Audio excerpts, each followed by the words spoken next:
I mean, the theorem defines GS and GU. Okay, that's So an but element the theorem says, so there is given G, G in G, and there exists unique there exists unique GS GU in G such that rho of GS equals rho GS and rho of GU is rho G and G is GS into G. yeah, that will follow because that will follow Right. because it follows that GS GU equals GU GS equals G for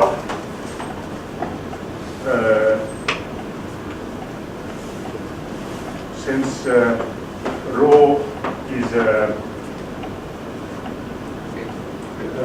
representation, is a group homomorphism. We have rho GS, rho GU equals rho GU, rho GS equals rho G.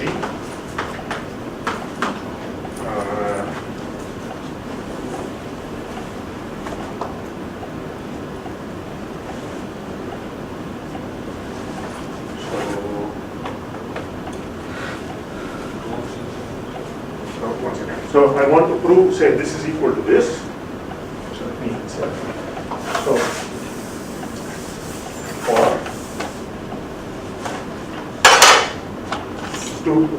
follows that. Okay. To show GS GU equal to G, enough to show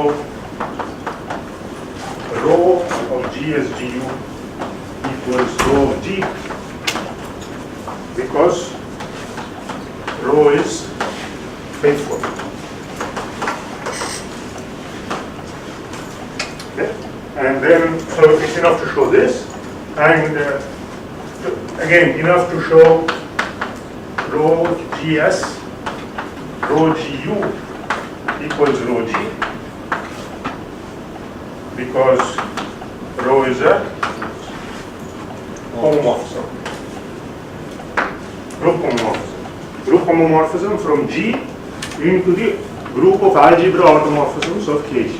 Okay? So let's write this down. Group is a group homomorphism from G into the algebra automorphism group of KG. But I know that this is equal to that, and that, so enough to show rho GS, rho GU equals rho G, but this is obvious from, but this is okay because from definition.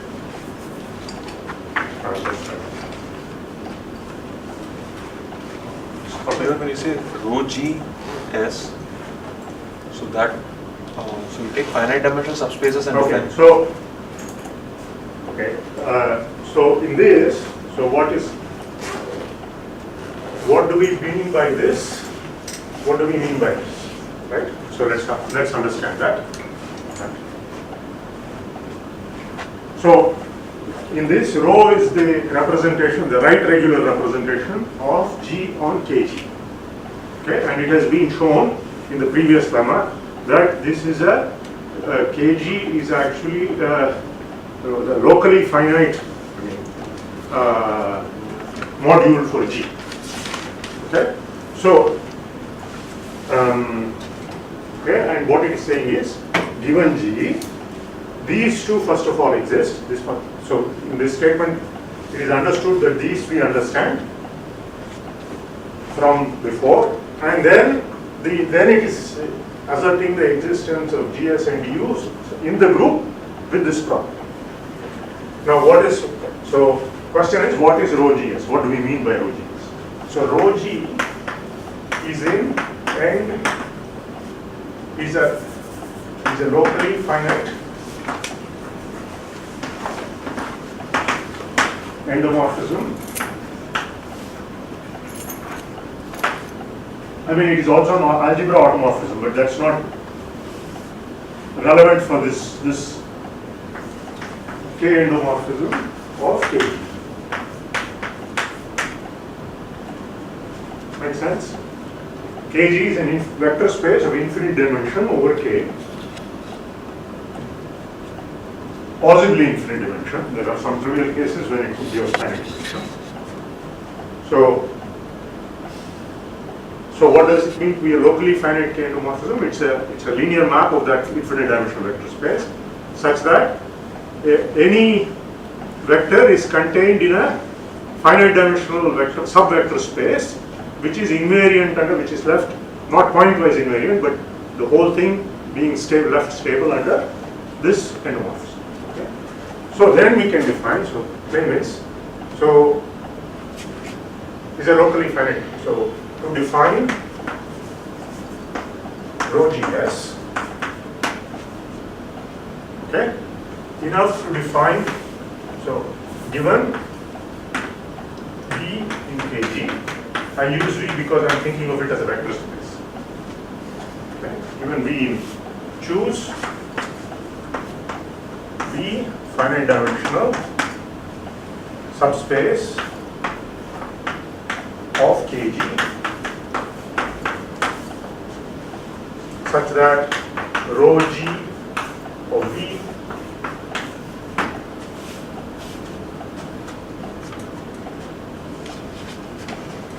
alright. Now define. Okay, now so there's this rho G becomes a endomorphism of a finite dimensional vector space. So as an element of end KB, rho G S is defined.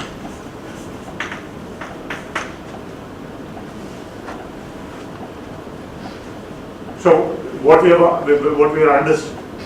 using here, without further comment or tacitly, is that you know how it works on a finite dimensional vector space. Right? So you take it's even an invertible endomorphism of this, rho G inverse being the inverse. Okay? So it's an invertible endomorphism of a finite dimensional vector space.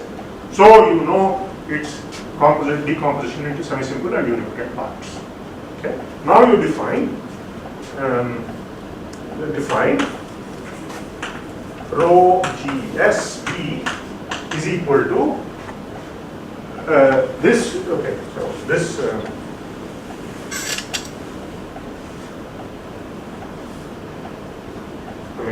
okay, let's put a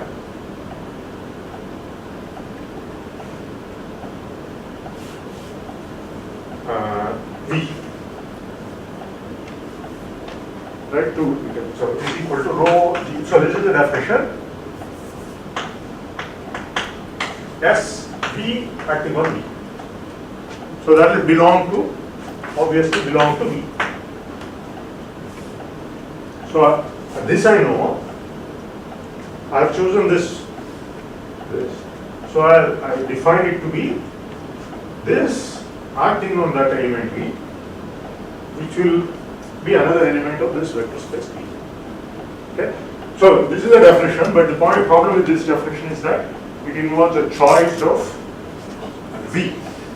Right? Okay. You might choose some V, I might choose another V, but the point is, if you choose a V, I choose a W, we are both living in V plus W, and there are statements about finite dimensional vector spaces compatibility of this, namely that if you, so for example, one statement would be if V is contained in W, the finite dimensional vector spaces, right?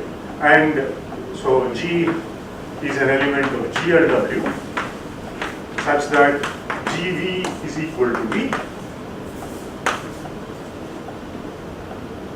So it leaves stable V. Right? So these are finite dimensional vector spaces over K. So over K equal to K bar. So if you are wondering, okay, a comment here is that there is an example in the exercises part of it. So we are of course, all this is not a problem because we have assumed that our field is algebraically closed.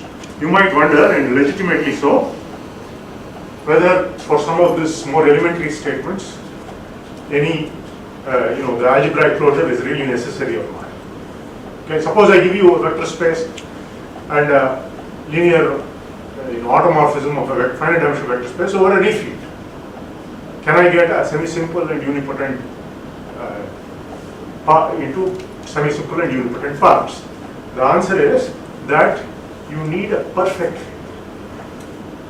Okay, without a perfect field, it won't work. So this Jordan decomposition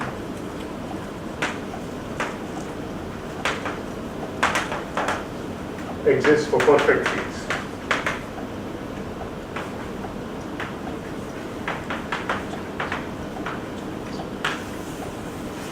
And it's a very nice exercise, not very easy to do it over perfect fields. Okay? It's a slightly more advanced kind of linear algebra. You will need to use some kind of Hansel's lemma kind of thing. It's brittle. But that's a nice exercise. Okay, that's not a problem for us because we are in this situation where our field is algebraically closed. In particular, it's perfect. So, do all of you know what a perfect field is? Can you give me an example? Recall the definition of a perfect field. Say it aloud, please. Every algebraic extension is separable. Every algebraic extension is separable. That's correct. So, but a more elementary definition is the following: that you define, this is Bourbaki definition, P is equal to exponent of K. So let F be a field. So what this means is P equals, so in characteristic 0 you want it to be 1. That's the reason for this. So P equal to 1 if characteristic F is 0. P equals characteristic F if characteristic F is bigger than 0. Okay. Then F is perfect.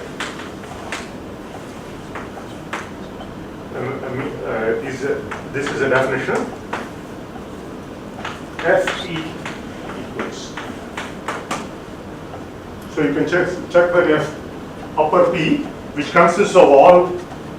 What is this by definition? Can everybody see this? So Fp by definition is all alpha to the P, alpha is an F. So by definition it is only a subset, but you can check that it is indeed a subfield. Okay? Because in characteristic 0, of course, it's back to F, no questions. And in characteristic P, because of the way the raising to the P is an automorphism, it will be a subfield. And so you're saying this. So in particular, any field which is in characteristic 0, any field is perfect. So in particular, perfect fields are examples of perfect fields include all fields of characteristic 0, algebraically closed fields, finite fields, for example, are also perfect. Okay? Okay, now, so then coming back to this, okay, that was a digression. Yeah. Then, so So this is continuing this statement. So GS. So what do we mean by GS now? G is an element of GLW. Therefore, GS makes sense on W, right? Restricted to V is equal to G restricted to V S.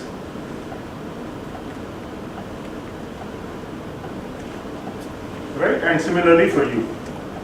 Similarly for G, sorry. So you need this compatibility. So if you choose coming back to this, if you choose a V, I choose a W, we can both go to some bigger space, and there you decompose, and since your and my decomposition were restrictions of that same decomposition, so in particular this V was defined to be, this will turn out to be this V with rho G decomposed over that space, therefore we are in the same. That is the proof that this is well defined. Okay, is this clear? Okay, good. I appreciate if you ask questions, but because that gives me feedback on how much you are understanding, what the difficulties are, if there are any, or if something is easy, I shouldn't belabor it too much. It does. I value your feedback, so please, by all means, ask questions or make comments, remarks, and also I want to reassure you that no question is too stupid to ask. I will not hold you if I promise not to judge you on the questions you ask in class. Okay, so please feel free to ask questions. Okay, I like to, when I'm sitting in a talk, I want to feel free to ask even stupid questions. Because you try to understand and you ask. It's okay to ask stupid questions. It doesn't have to be to yourself. It can be. We should be. I believe we should be free. Stupid question. Yes, sure. Yes, they are all welcome. What is an example of a field that is not perfect? Okay. So any field that is not. Somebody in the audience want to give an example?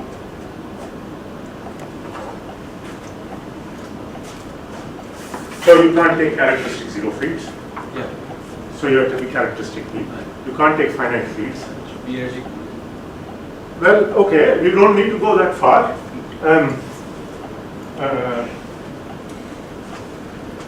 What is an example of a characteristic P field which is not finite? Let's take the simplest example. So I take Z mod Pz, something like that. Okay. So what is so this is f to the P into Z mod Pz.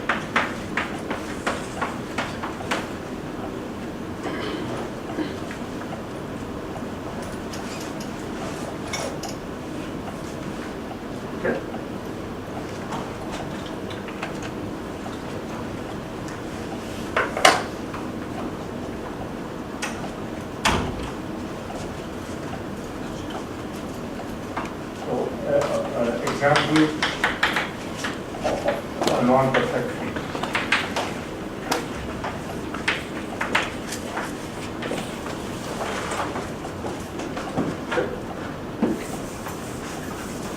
Okay, any other questions?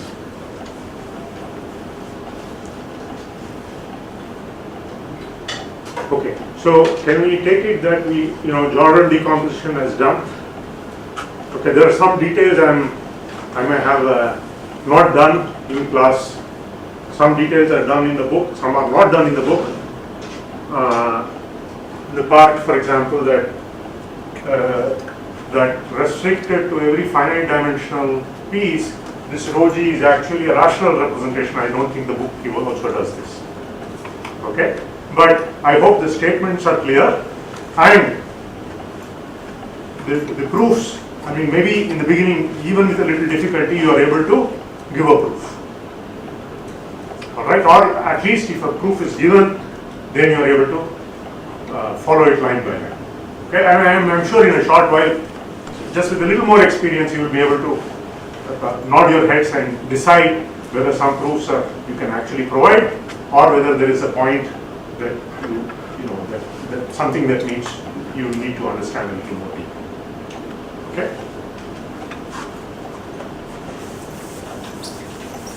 Okay. So there are two more.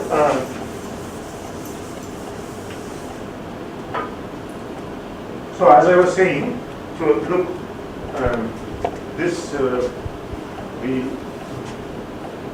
the main theorem of these first 10 chapters of this book is the classification of reductive linear algebraic groups over algebraically closed fields by means of their root letter. Okay, it helps to keep reciting this in our heads again and again, so you will remember this, that this is the main theorem of the first 10 chapters of the book. And the latter 10 chapters are to do the same classification over where the field is not algebraically closed.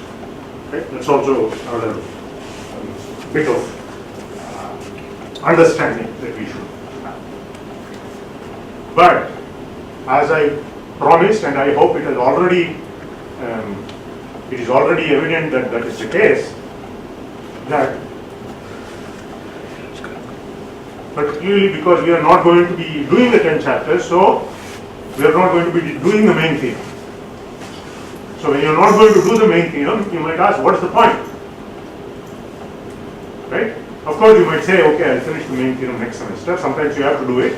But even if we don't wait for next semester, I hope you will get an opportunity later on, if not next semester, some other time to actually go and learn a proof of the theorem and see, learn what it means and also a proof.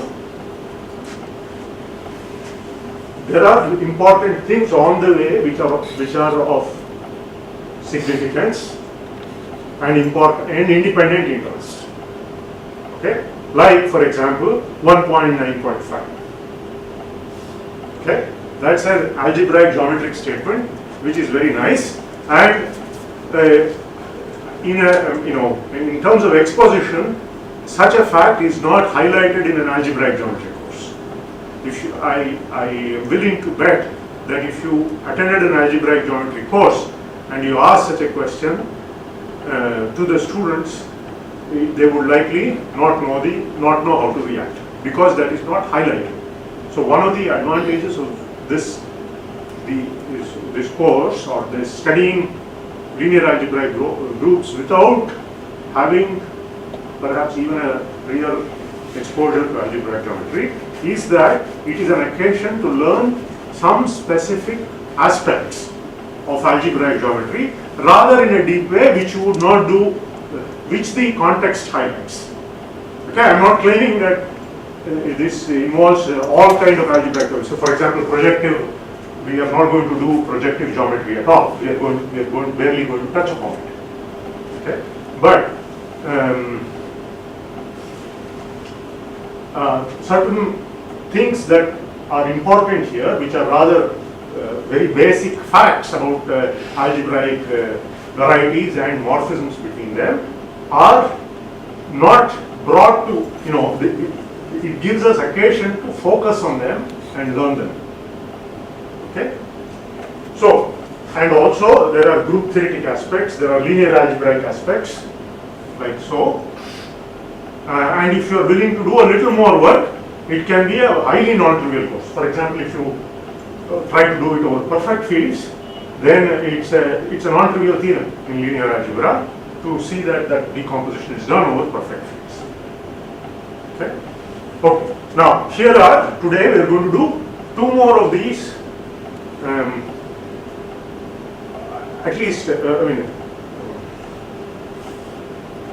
are two theorems which are of independent interest. The first one is purely group theory. Okay, it has nothing to do with linear algebraic groups. It is just a theorem about matrices. Okay, so which has done, these are done in the book. I'm not doing anything outside of the book. These are, there are theorems in section 2.4 or still in 2.3? 2.4. Okay. So here is, let's do this, 2.4.1 in the proposition in the book. This is purely group theory.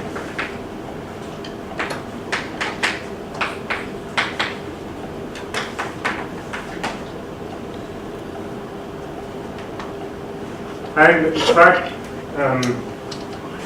okay, so giving a little more context to this, this is a group theoretic version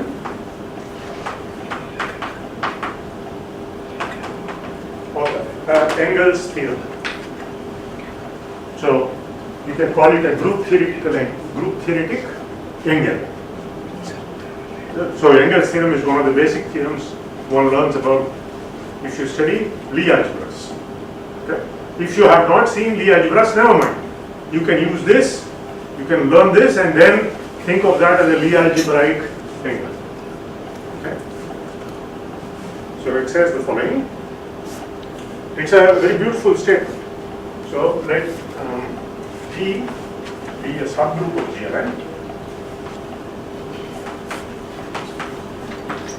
Subgroup, just abstract subgroup of some GLN consisting of unipotent matrices.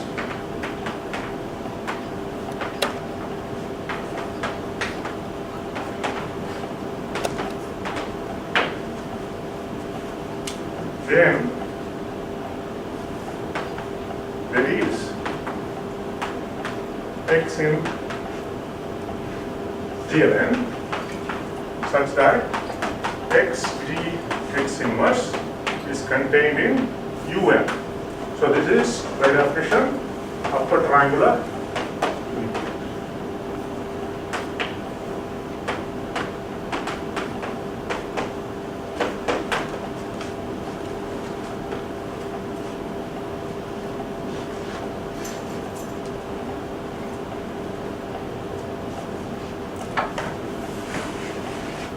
It's a nice statement, isn't it?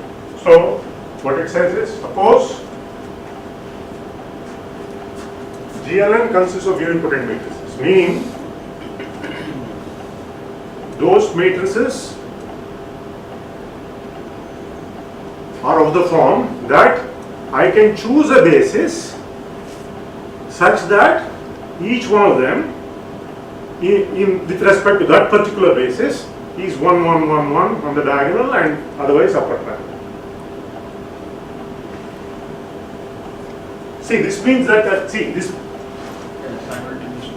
yes, it says something about if you assume that each one is individually upper triangularizable with ones on the diagonal, then collectively you can find a common, you can do that all at once. Yeah? So a nice statement, doesn't it? Isn't it? So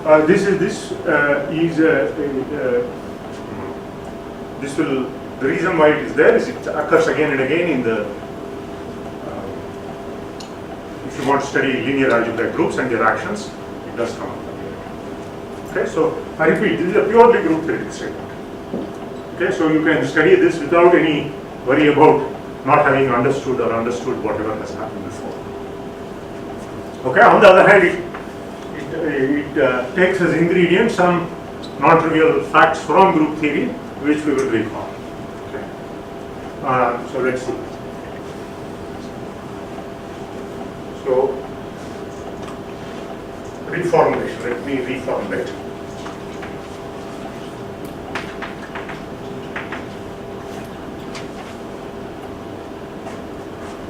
If G is if G acts on G is a group acting faithfully, linearly, no, faithfully is not linearly on a vector space,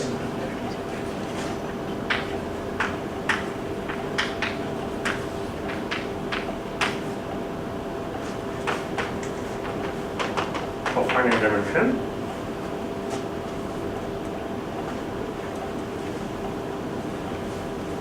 such that each G in G is unipotent,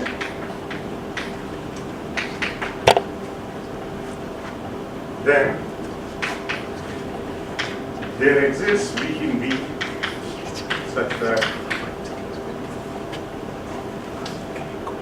G V equals V.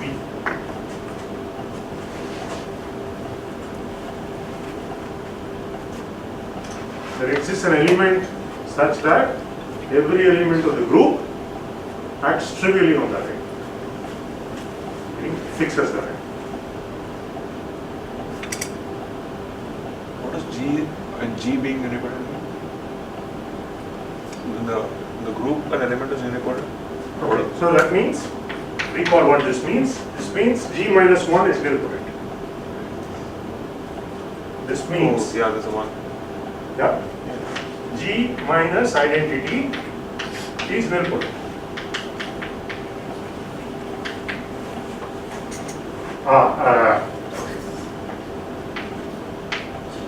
I see what you mean.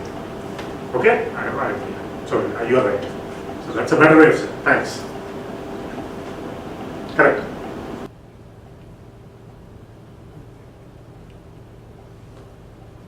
Is equal to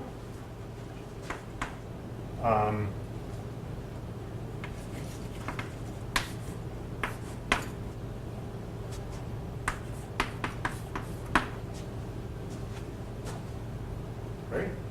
So using this, I want to write down some equation. So let me just think. Okay, so let's write down. So thus trace of G naught equals trace of G with G naught in G fixed, arbitrarily fixed, and G in G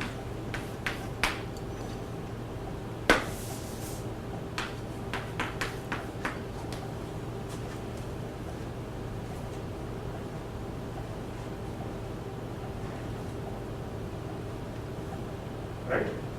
Okay, that's a very strange way of writing. So is this clear? See, because every G acts nilpotently, you can find a basis such that its matrix is 1, 1, 1, 1 and then upper triangular. Therefore, the trace of that is equal to dimensional V. No problem. In particular, I can do this. Right? I have written this. That looks like, okay, it is not something you would think of writing. This is the construction part of the proof, so to speak. Okay, this is something when you do a geometric lemma or rider, often in many cases you have to make a clever construction which is not at all obvious. Right? The clever construction is this part of the proof. Okay, this is okay. Now notice that this is a linear equation in G.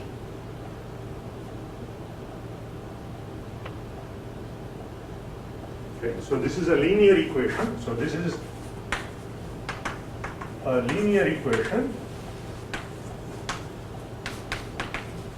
on the entries of G.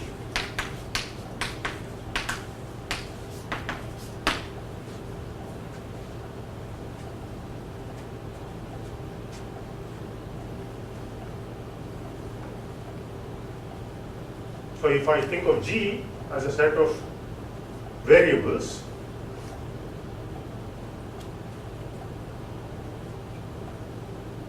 right? So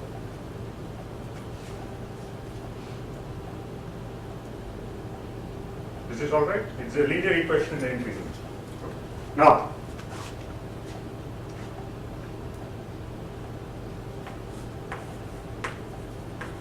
so here's the one more punchline.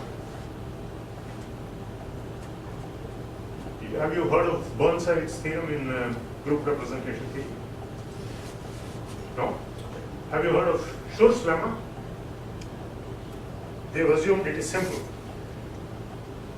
And our k, okay, k equals k bar, let's go. Well, that is not, actually that is not required. May assume V is simple and k equal to k, so any field. So here there is no, no field, no bar. Any field. Okay? So, and you can reduce to the case that it is algebraic. Okay? Why? Because that's an easy thing, I think. If you do this over the algebraic closure, then you can do this also over the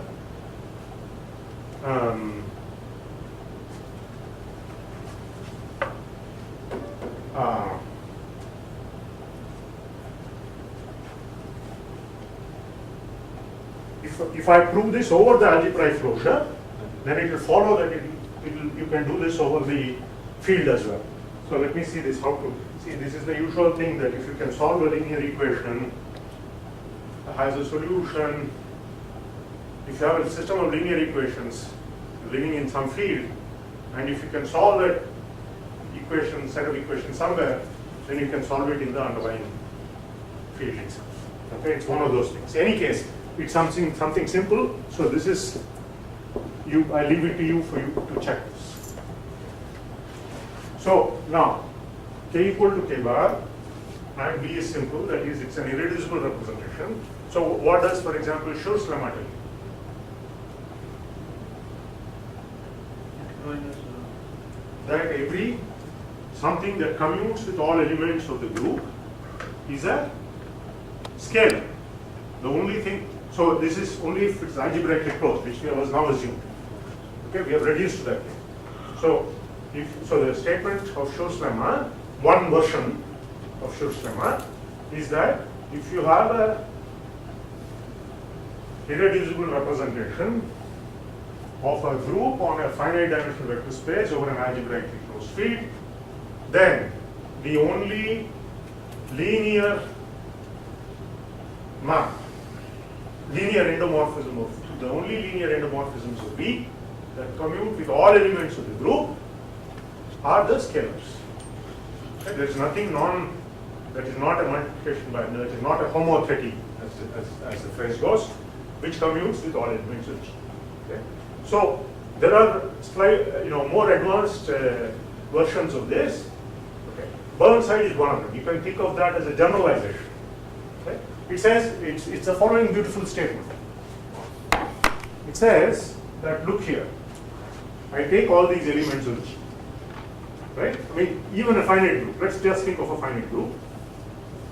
Although it's just a statement about abstract groups. There's nothing in it that is, there is no need for you to restrict to a finite group, but for the sake of thinking, let us just stick to a finite group. So you have these matrices, right? Schur's lemma, and the representation is irreducible. That's the assumption. That's the hypothesis of representation. And Schur's lemma says that there is nothing commutes. The only thing that commutes with all of these matrices, say finitely many, is the scalars. Okay? Now Burnside says, look here, you take linear combinations of these matrices, then you will get all matrices.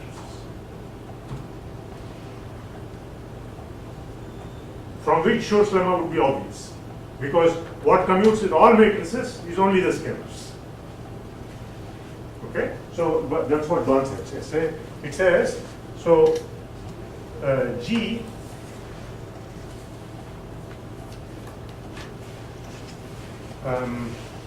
the K span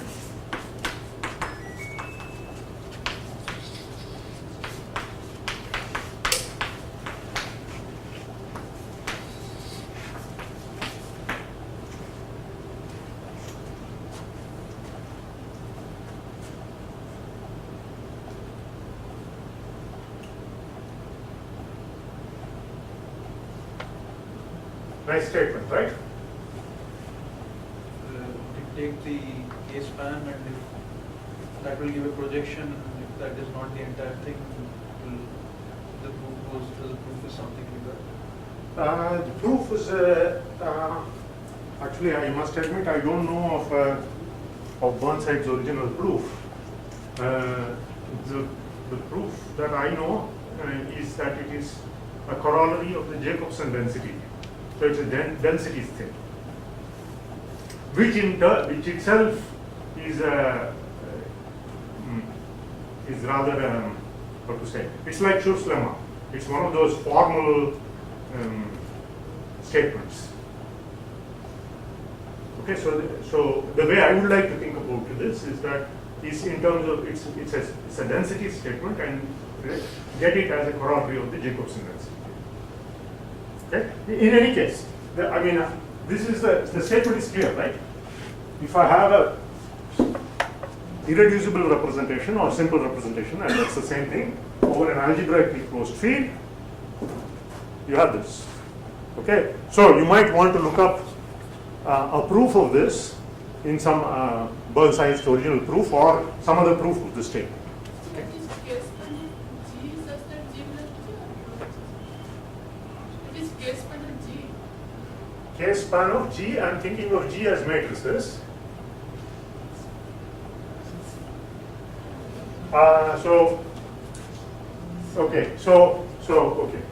So if you want me to do this, I'm being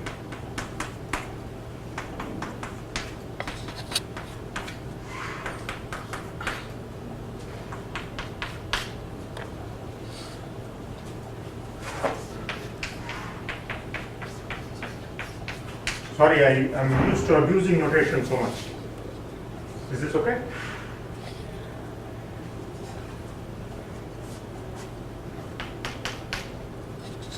So that is true for any group, any finite group. That one sets theorem. So any finite group and any simple B and over algebraic group. Any group need not be finite. Need not be finite. Okay, any group. So it's a rather.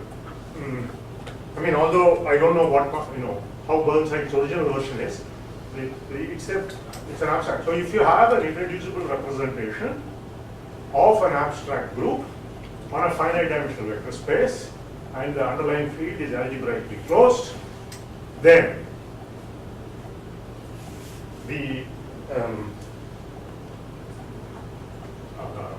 then you have this. Okay?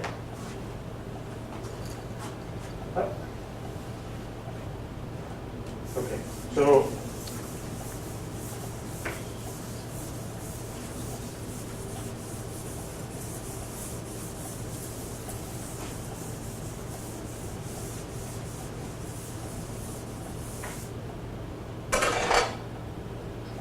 is that clear? Okay, so now this is a linear equation on the entries of G, but the entries of G, as G spans the whole of G, this is true for all elements of. So what we get is that thus trace of x pi G naught is equal to trace of x for all x in NKV.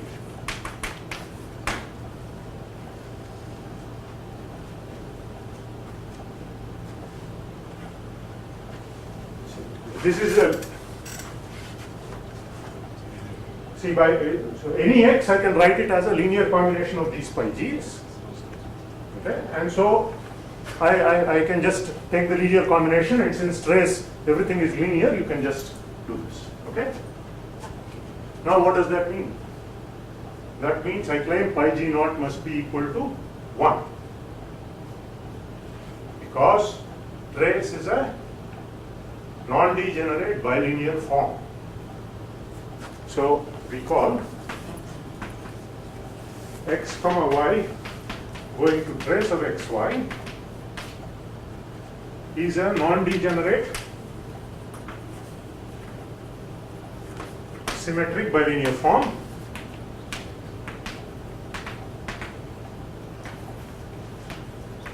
On end KV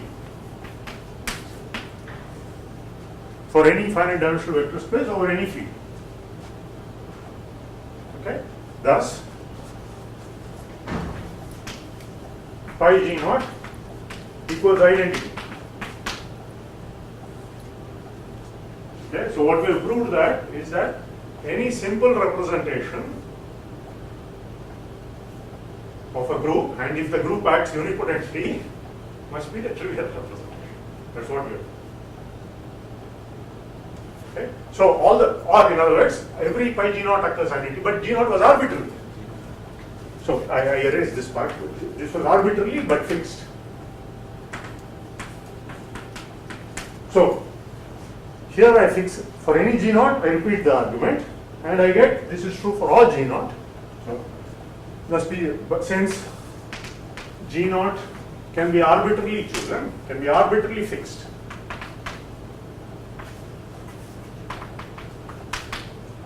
we conclude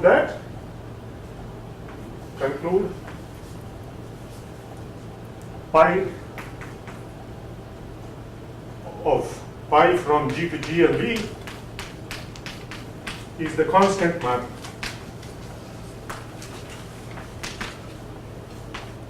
G going to 1. Okay, so there you go. So once I assume V is simple, any vector in V will do. Okay.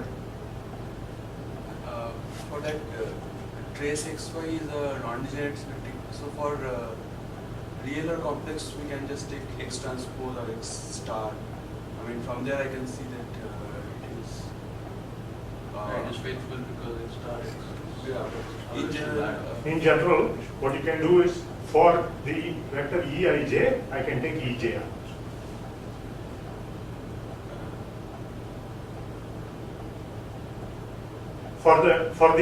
So Eij, the matrix Eij consists of 1 on the Ez spot, 0 elsewhere. The one that is not real on that is Eji. Okay. Come to the diagonal. Yeah. So that will do it. So that's a easy. It's a. You don't even need that XX star, etc. Although you can use, yeah, use that, but you don't. So for this, what are we used for? So what condition have we put on G so far? That it acts unipotently. Where have we used that? In this.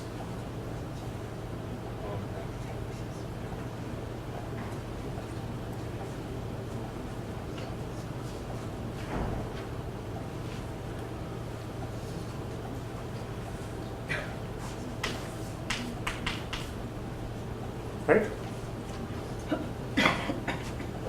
Okay, so that's a purely group theory statement. So we learned something about unipotence, Burnside's theorem, that this is, record that this is a non-degenerate bilinear form, put them all together to get this statement. Okay? Now the next thing is 4.13, but it has it can be given a more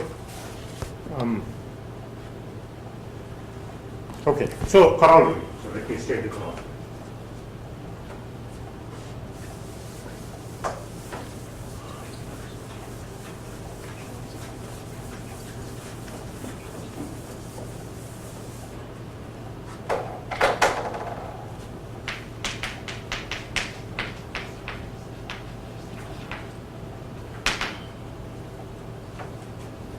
A unipotent linear algebraic group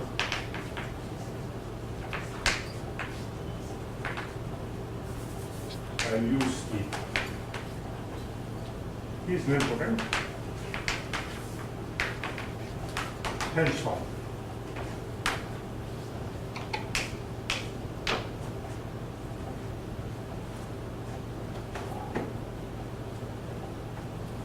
Okay. Let us understand the terms involved. Okay.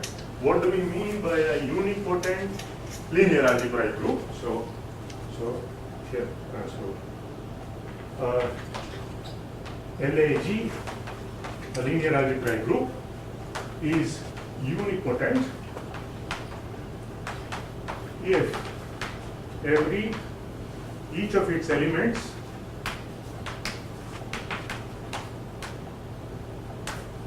is unipotent.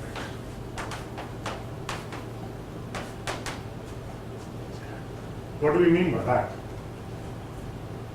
For given G in a linear algebraic group, I have shown that it has a Jordan decomposition. There exist elements GS and GU such that G is equal to GS GU equals GU GS. Now you call a G unipotent if G equals G. Okay, so an element in G of a linear algebraic group is unipotent. Now we are defining this if G equals G,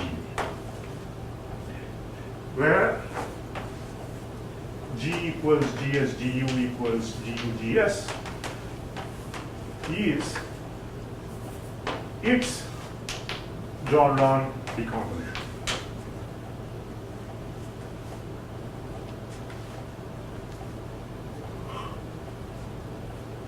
Right? Now, what is the proof of this corollary? So I take a linear algebraic group which is unipotent, right? Which means every element of it is unipotent. I have to show that it is nilpotent. Okay. Do you recall what it means for a group to be nilpotent? Okay. So maybe I should recall that definition. Okay. So a group. So these are definitions. So general group setting just definitions.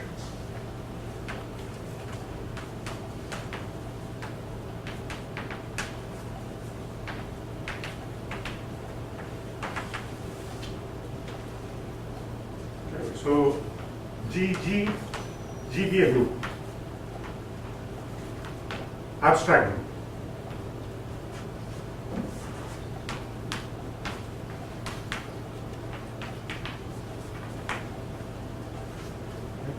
I mean, it might sound strange. Why do I write abstract group? What I mean is that it's not a linear algebraic group.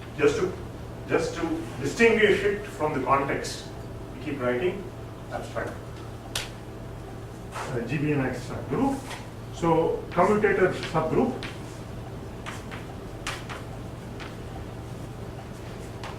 is, so this is the definition, GG, which is the group, which is in turn the GH, G inverse, H inverse, G, H in G. It's a group generated by all the commutators. Okay. Okay. What properties do you know of this? It is normal. Okay. One more. Characteristic. Very good. Well, you know what a characteristic group subgroup is? Okay. It's a beautiful definition. Again, I don't see why they are not taught in such definitions. They are not taught in right after normal subgroup. A subgroup is called characteristic, but in Bourbaki it is there. Okay. A subgroup is called characteristic. What is a normal subgroup? It is a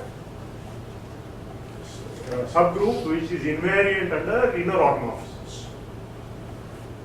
Okay. A characteristic subgroup is a subgroup which is invariant under all automorphisms. That's a beautiful statement. Okay. A beautiful definition. Now, this is a characteristics, because any automorphism will take, if I write phi g, that is G, it's obvious that it will, it's characteristic. One more. Yes, exactly. It is the smallest subgroup such that the quotient is abelian. Right? So that's also from the definition. Okay, good. So it's normal, it's even characteristic, it's the smallest subgroup, such that the quotient is abelian. Now, you can now iterate this procedure. Okay. So you can define, there are two series that are normally defined. These are analogous to the situation if you study Lie algebras, in the very first few lectures, you will see these definitions repeated with, instead of this commutator, you will see a, did you say you wanted to use square brackets rather than round brackets? In Lie algebras, square brackets are used. So you iterate. So you can do the following. You can consider, now I forget the notation. There is an upper something and a lower something. So I might get this mixed up. So let me just use some other. So define Cij by C0g equals G, C1g is equal to Gg, Cij equal to G Cij, Ci minus 1g. So these are all definitions.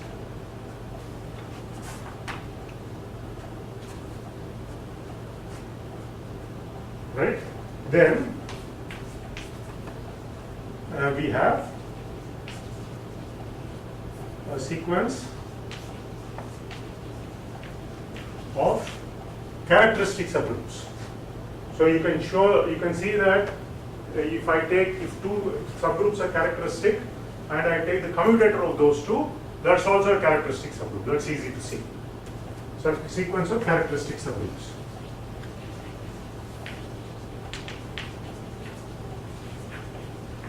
Which is C0g contains C1g, contains C2g, etc.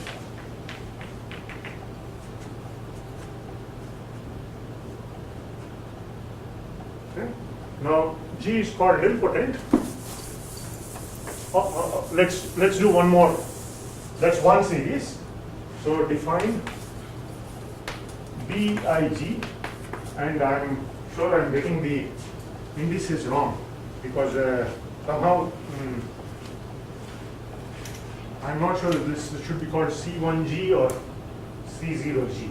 So, and I think it is important because Bourbaki, Serre, they are very careful with what they choose, the numbering. It's good to go back and just get that numbering right. Okay. So Dig by D0g or D1g is equal to G. Maybe this should be D0g again, I'm not sure. Let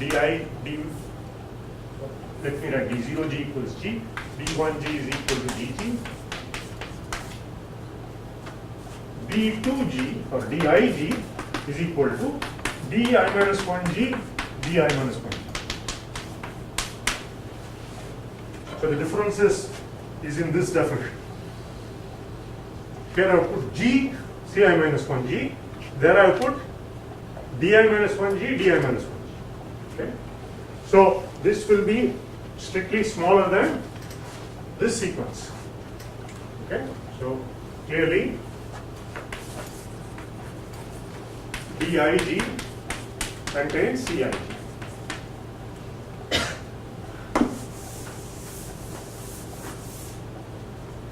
Now G is called nilpotent.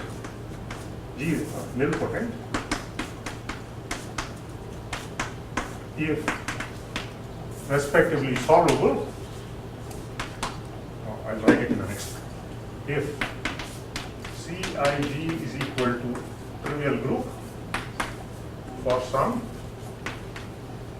I finite I.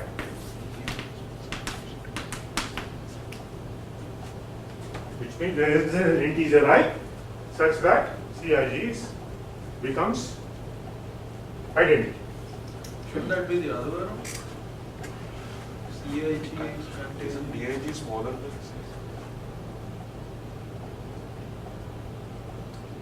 clearly. The commutator itself. Thank you. Thank you.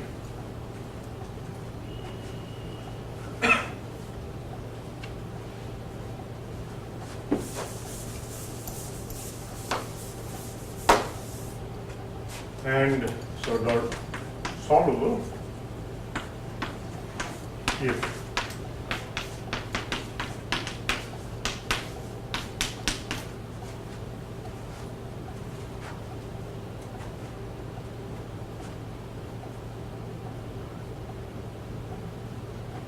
okay.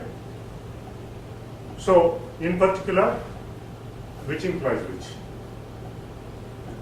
Nilpotent implies solvable. Clearly.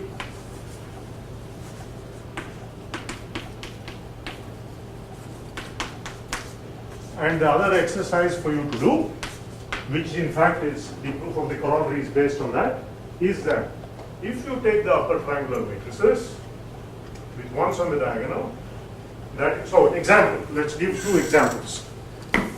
So the upper triangular matrices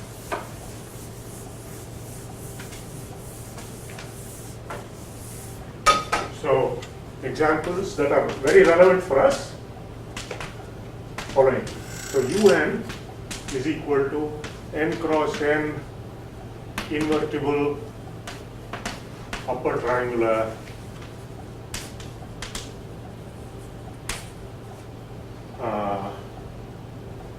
matrices with diagonal entries 1.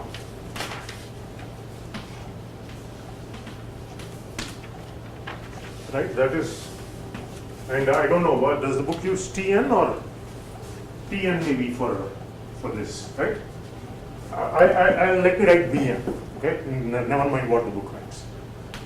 So this is equal to n cross n invertible upper triangular matrices.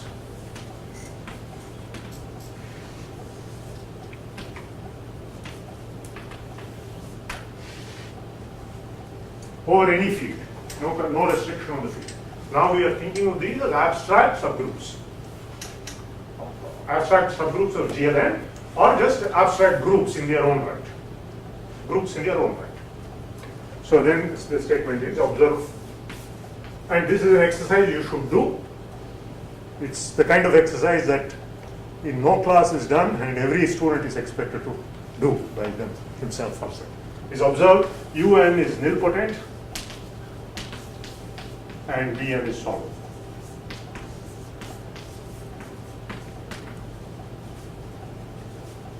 Solvable but not nilpotent. Wait a second. But not, are there any things that I need to leave out?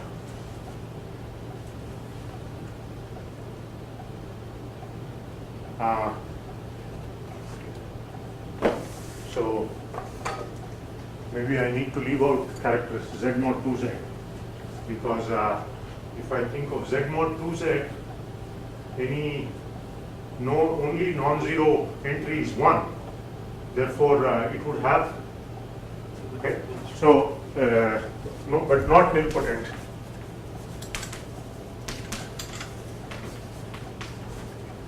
Except if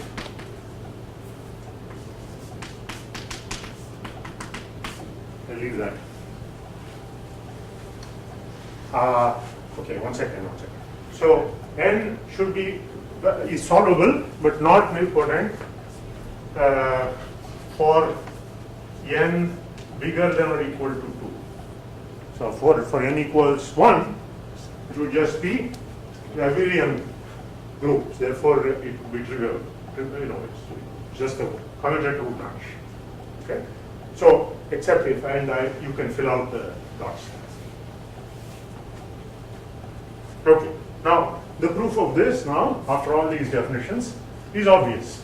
What you do is, okay, give me a linear algebraic group, and if it is unipotent, that is, this property holds. Every element is unipotent. Then, as an abstract group, it is nilpotent. Right? That's the statement. Is the statement clear? It's a non-trivial statement. Although after you get a little used to it, if you tell people, they'll say, this is obvious. But at this level, I would want you to dwell on what exactly it is meaning. Okay? So what you're saying is you have a linear algebraic group, okay, which is either an affine algebraic group in the sense we have defined, or more concretely a subgroup, Zariski closed subgroup of some GLN or some algebraically closed field. Okay? So that means it's a group of, it's a variety, it's a group, and it also has a group structure. And I'm assuming something about the Jordan decomposition structure. That is, every element is unipotent. If I split it into semi-simple and unipotent parts, I get that it is every element equals its unipotent part. That's the statement. That's the hypothesis of the group. Then, as an abstract group, it is nilpotent, which is a strong statement, which is saying something strong. If you say a group is nilpotent, that's saying something very strong about a group. Okay? For example, you might want to see what a finite nilpotent group is. So an exercise. Why don't you write this exercise now? So there is a structure theorem for what a finite nilpotent group is. So exercise. Find structure theorem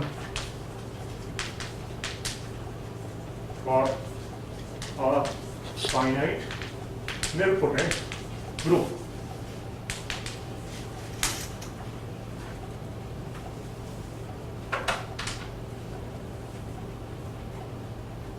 Okay.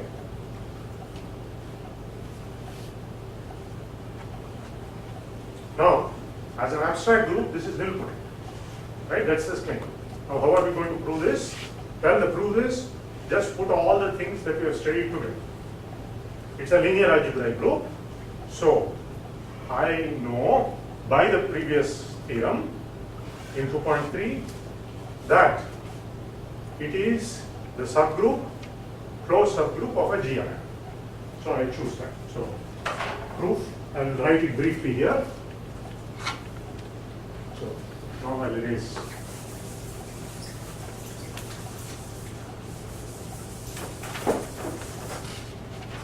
Proof. Choose G. Choose an embed. Right? It is realized as a closed subgroup of some GLN by our, I won't write it down, by 2.3. Now, by the preservation of Jordan decomposition, so okay, let me relent and write 2.3 here. So, by the preservation of Jordan decomposition,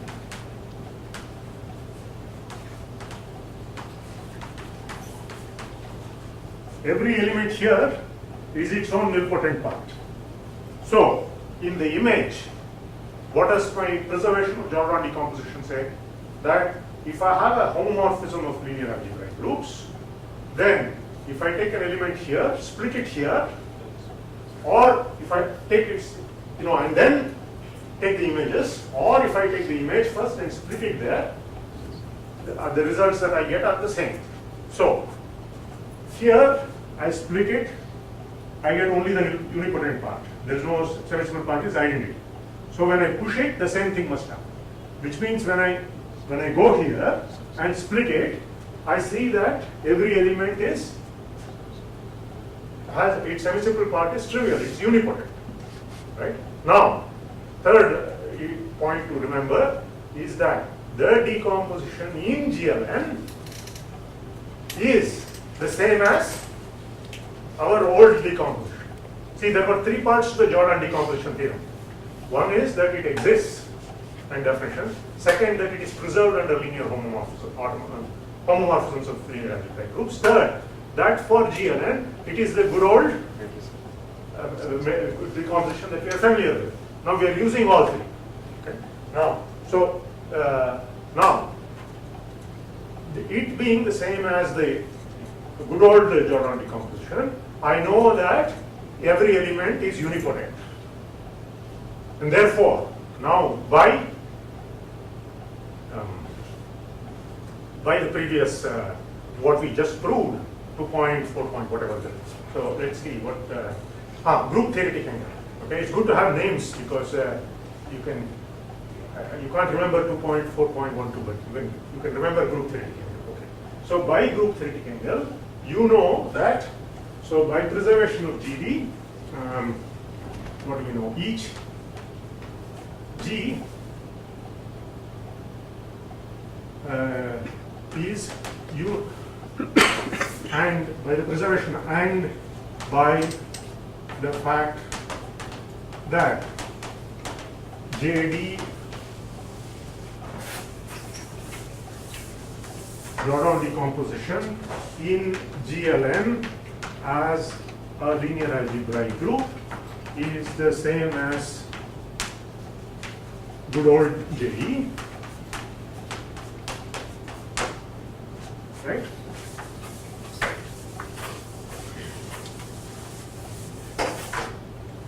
Each element of G is unipotent as an element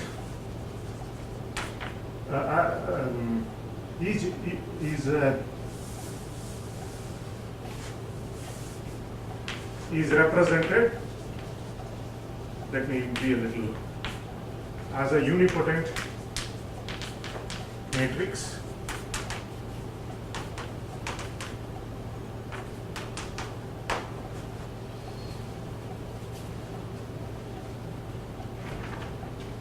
I'm being a little loose, but I hope you understand what I'm saying. Each element of G as a, if you think of this as a matrix, is a unipotent matrix. Okay. Now I have a subgroup of unipotent matrices. G is a subgroup. It's an abstract. See, this is a containment. I have chosen this to be a containment. So now and therefore this is, I can think of this group G as now consisting of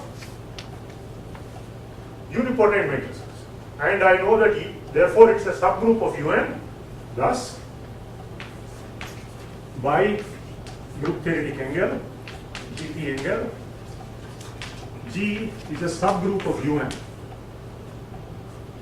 but UN is nilpotent, and it's trivial to see that a subgroup of nilpotent is nilpotent because the CIGs of the subgroup would be upper bounded by the CIGs of the bigger group. So since UN is unipotent, so is G. Oh, sorry, nilpotent, so is G.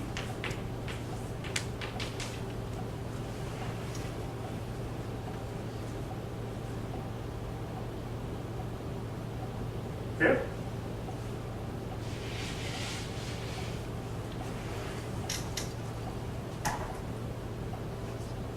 Okay, now let's do the next thing.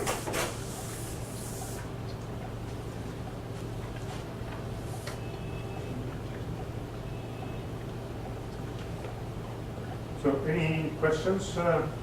Good. So, it's often said unipotent algebraic groups are nilpotent. That's if you just say it like that, pushing all this, so it's.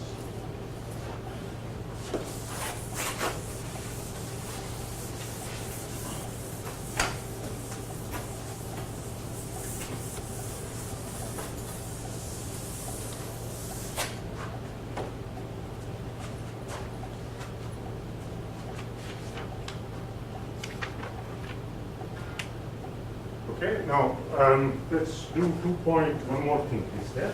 It's also a very beautiful statement. 2.4.14. Okay, so let me state it. So G is a unipotent algebraic group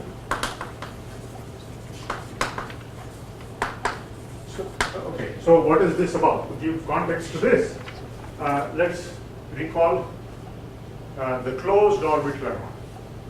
What does the closed orbit lemma say? That G is a linear algebraic group acting on an affine variety rationally, then closed orbits exist. This is what we have seen. Okay. Now, if it's a linear unipotent algebraic group acting on an affine variety, every orbit is closed. This is what we state. Okay. So G acting rationally, so X an affine G variety.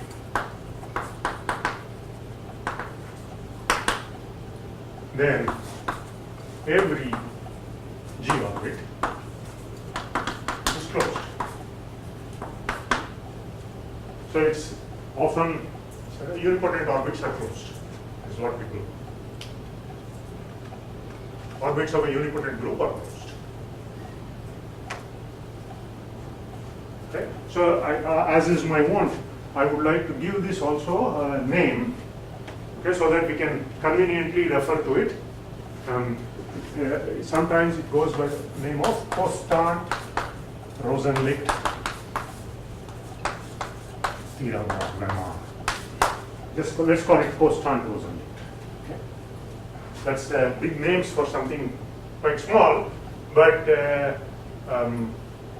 I think the names are justified because in some of their early papers, 1950s, 1960s, this was observed and used to good effect. Okay? So it's not something that you will observe unless you are sort of led into it by some context. Okay, okay, let's see. And the proof is rather easy. Okay, the proof is just because the name is given more as a useful label for us to refer to. That doesn't indicate the proof is rather easy. Okay, so proof.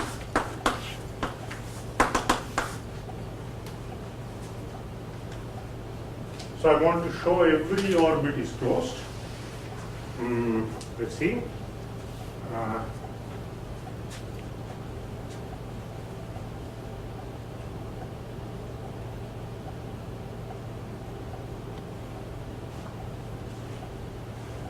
So may assume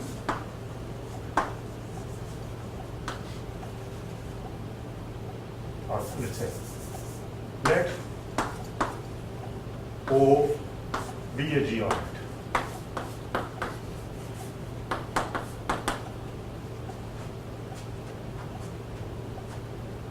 In X.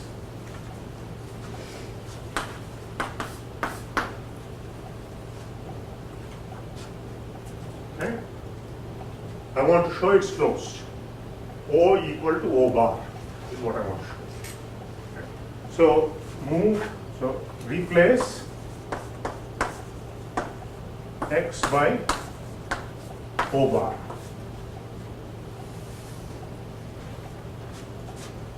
To assume, so the assumption on X is that it is an affine variety, but so is O bar. It's a closed subvariety of an affine variety, and so I might as well assume that if dense orbits are closed, so then replace to assume O is dense in X. I just replace X by O bar and assume O is dense in X. Okay, let's see.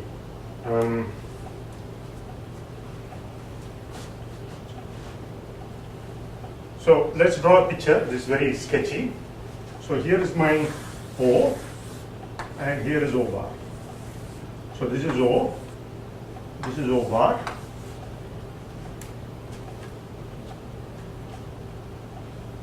Right? So remember, O is open in its closure. Right? That's part of the orbits are open in their closures. O is, so let's, O is open in O bar. Because this comes from this abstract algebraic geometry statement 1.9.5 along with the homogeneity property of the group. So what do you conclude? That so O bar minus O is closed in O bar.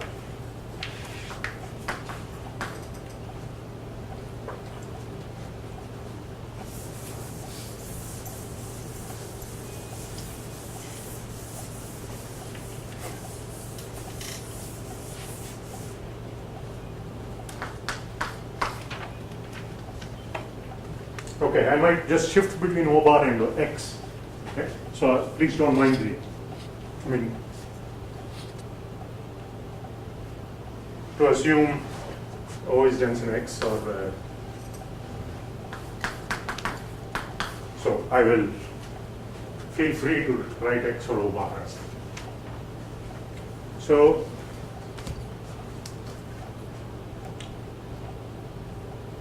right now look at G acts on K O bar.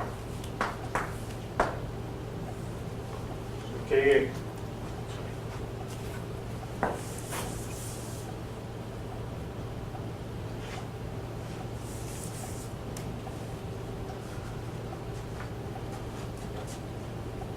so I want to use the fact, the previous fact that there is a representation of G and I want to find a non-trivial element which is constant on, which is fixed by all elements of G in a certain representation. Okay. So what is the representation I use? I must use something about. See, this is. I think of this as a variety for G. Look at its affine. Look at its ring of functions, and in there I want to choose something. Okay, that's the kind of thing I want to choose. But let me see if I.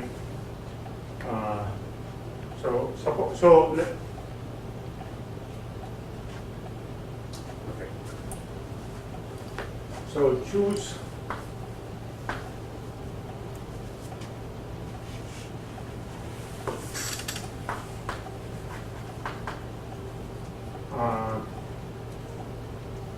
This proof may not be the most efficient, but you can. It's an exercise to rewrite the proof more efficiently. Okay, so suppose O bar is non-empty. So you don't need to assume a contradiction and arrive to know. You don't need to do it by contradiction, but I will do it by contradiction for convenience. Okay, suppose O bar is non-empty. O bar minus O is non-empty.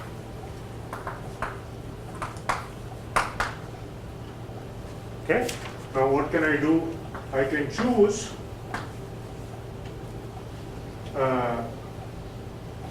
so let y be in O bar minus O and x be in O.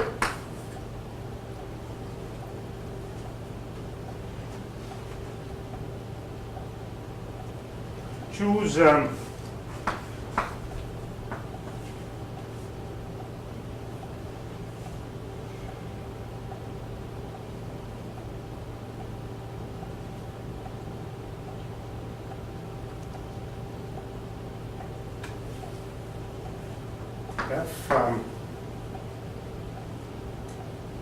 in K O bar such that F y equal to 0 but not Fx. Let's see if this is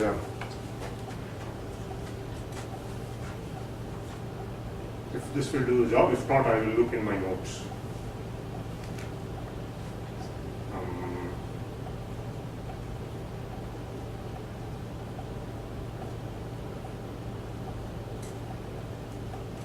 The other way around. Let's do the other way around.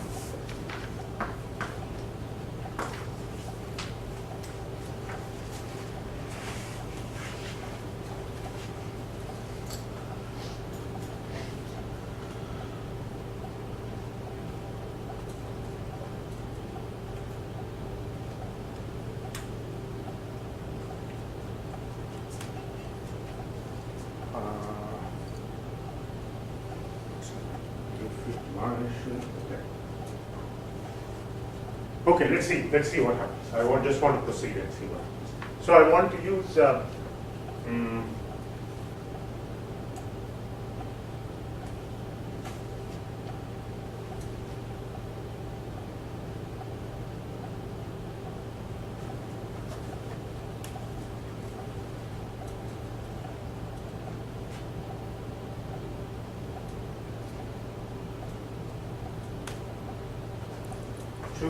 so now I can choose a finite dimensional G invariant subspace of this vector space on which G is acting, right? And I can choose a non-trivial element of that which is fixed under G. Okay. Now, what will it? Maybe I should choose.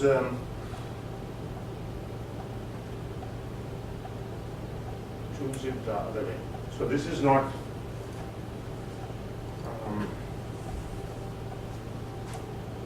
No, this is.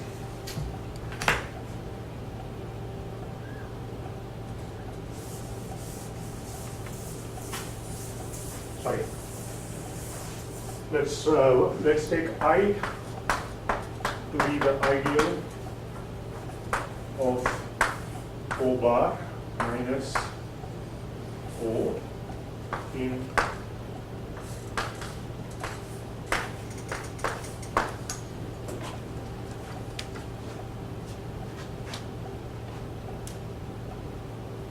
okay.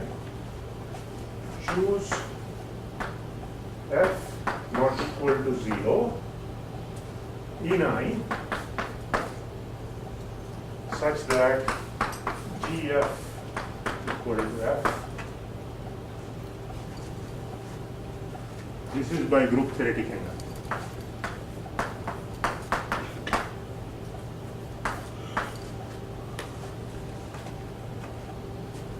So what we are using is the ideal is a variety for G. Therefore, this is a G stable variety. Therefore, its ideal will be a G stable subspace of KO bar. In that subspace, because it is I choose a say non-zero subspace of that G invariant subspace, finite dimensional. I can do that because everything is locally finite. Now, since G is unipotent, its action on that will be unipotent. Okay, that follows because its image will be unipotent, and that will it will act unipotently everywhere. Now, by applying group theoretic angle, I can choose a non-zero element of that subspace which is left fixed by all elements of G. Okay. Now, what does this mean? Here, choose F non-zero in I, such that. Okay. Now, so what is F is non-zero, right? And which means there is a point F not equal to 0 implies there exists X in O bar such that Fx is non-zero.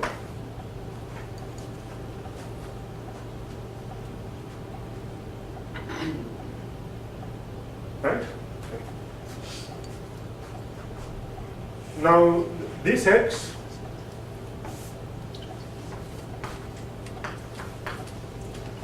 belongs to O.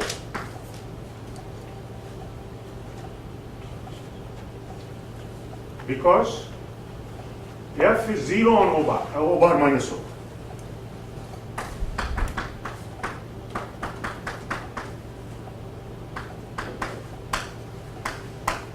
Where does X belong? F belongs to I. I is the ideal of O bar minus O. Therefore, any element, all the elements here are 0 on O bar minus O. Okay, so this X belongs to O. Okay. Now I claim F is constant because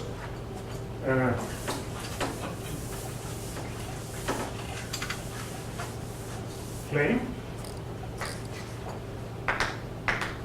F is constant because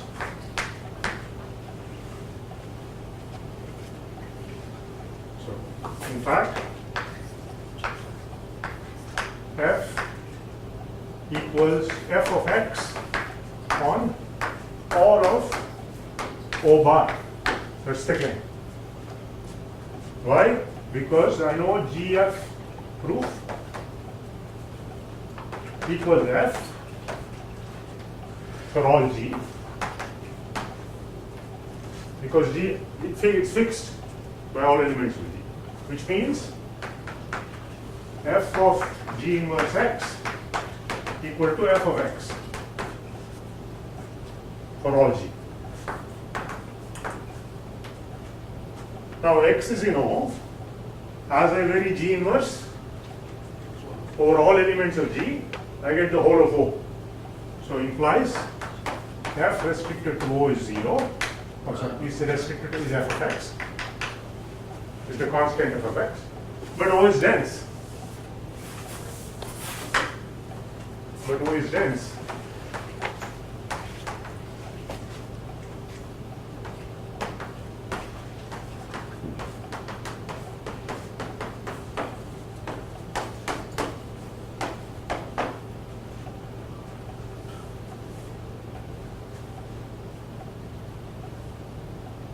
Right?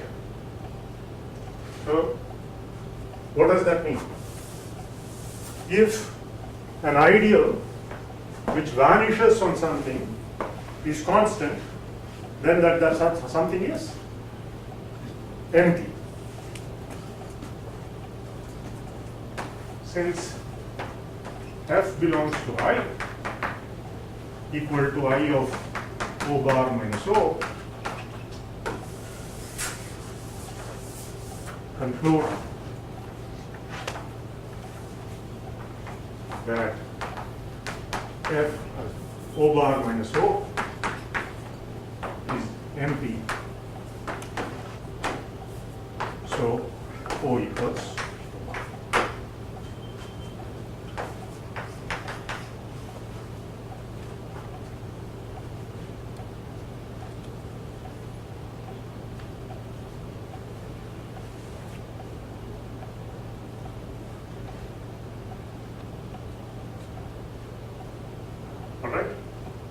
okay. So